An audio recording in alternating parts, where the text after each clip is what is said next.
is Tesla buying Bitcoin again? Tesla and Bitcoin has had a rocky history, let's just say, because Elon back in the day was very pro Bitcoin. He announced he was buying $1.5 billion of the Bitcoin, which sat there for like a year or so. Then he decided to sell off a little bit because he said he wanted to test to see how the market will react. And the market ate it up. And then he sold a large portion of it because he was afraid he needed cash, right? But still, he holds a little amount. And then we have people that track the wallets. So Arkham does track the wallet that Tesla has their Bitcoin in. Right now, it's worth $771 million, which is still a lot. Had they not sold the original $1.5 billion worth, it would be like probably 4 or 5, 6 billion right now. Okay. But still, the little amount that they kept is worth $771 million. Now, here's the thing. Of course, if you look at on the right side here, the balance history, it's going to show it go up because the price of Bitcoin obviously has been going up. But that's not what people are looking at. They're looking at this, okay?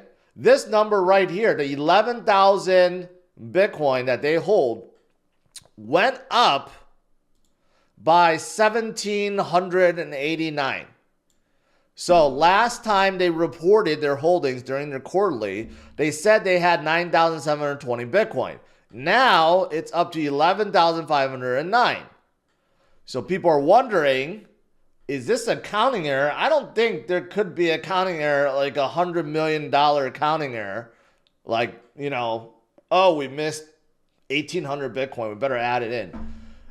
So there's a possibility it's accounting error, which I think it's unlikely. They have hundreds of people that's double checking this.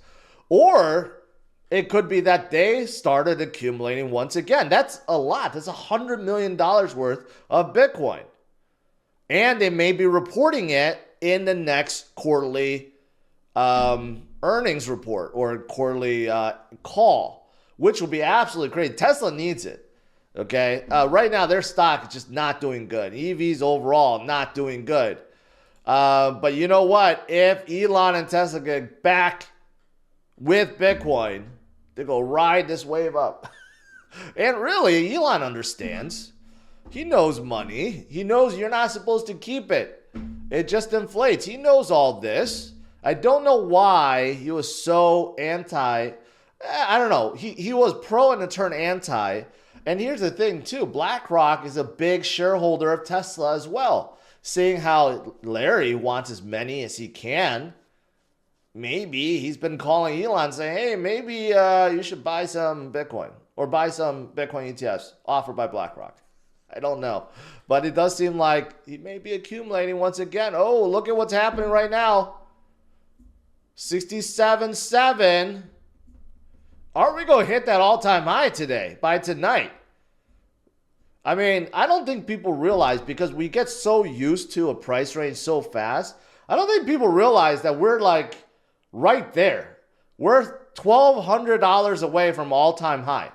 1,200, not like 12,000.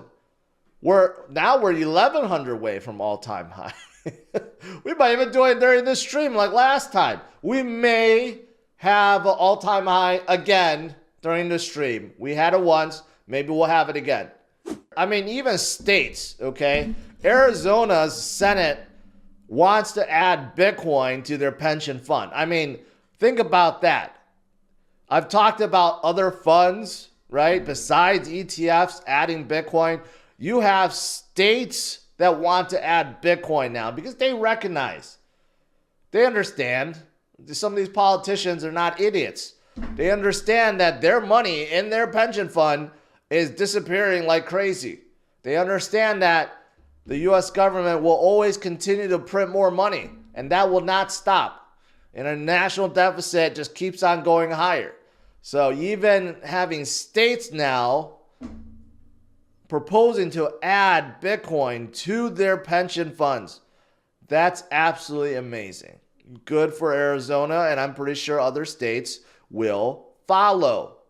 As for where we are in the cycle Did we end the accumulation phase? Well, according to Plan B in the stock to flow model, yes, we're in the parabolic bull run. I would say we're at the parabolic bull run because we're about to break all-time high again, guys. Okay, so it's kind of silly to say we're still in accumulation phase. If you have not been accumulating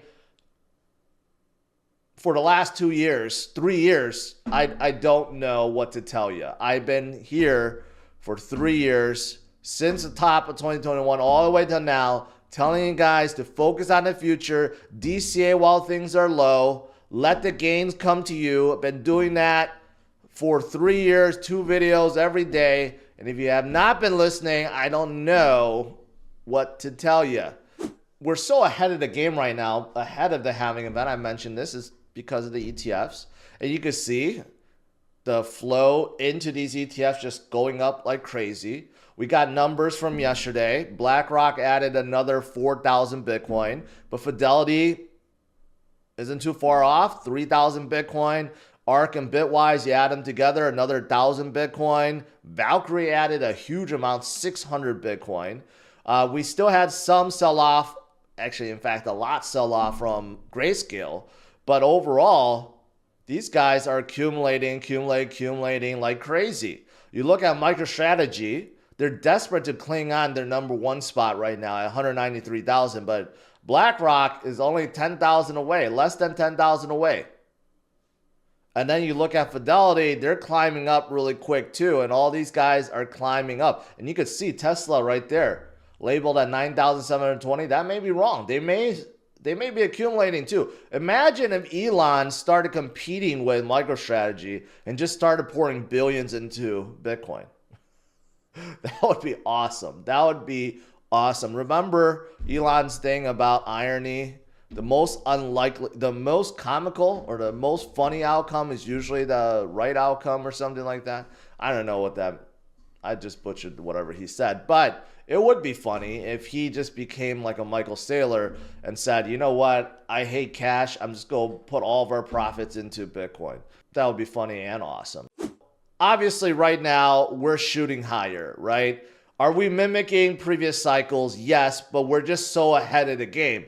Unlike previous cycles, when this kind of parabolic move happens months after the halving event, we're months before the halving event. So we're obviously moving a lot quicker than before. But what happens usually after you break all-time high?